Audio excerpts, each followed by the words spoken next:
அஜித் நடிப்பில் சமீபத்தில் வெளிவந்த எண்ணெய் எறிந்தல படம் ரசிகர்களிடையே கலவையான விமர்சனங்களை பெற்று ஓரளவுக்கு நல்ல வசூலை குவித்தது.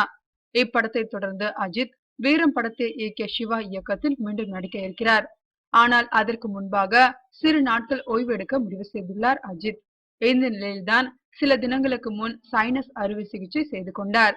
தற்போது அஜித் நலமாக இருக்கிறார். உடல்நலம் முழுவதுமாக தேறிவிட்டதால் மறுபடியும் தனது புது மாடல் பைக்கை எடுத்துக்கொண்டு திருச்செங்கோடு வரை சென்றுள்ளார் அஜித். இதை அறிந்த ரசிகர்கள் அஜித்தை காண திரளாக திரண்டு வந்துள்ளனர். அஜித் இந்த ஓட்டலில் தான் தங்கியிருக்கிறார் என அறிந்து அவரை காண பலர் ஓட்டலுக்கு வெளியே காத்திருந்தனர். மேலும் அஜித்தின் புது மாடல் பைக்கை அனைவரும் போட்டோ எடுத்து சென்றுள்ளனர்.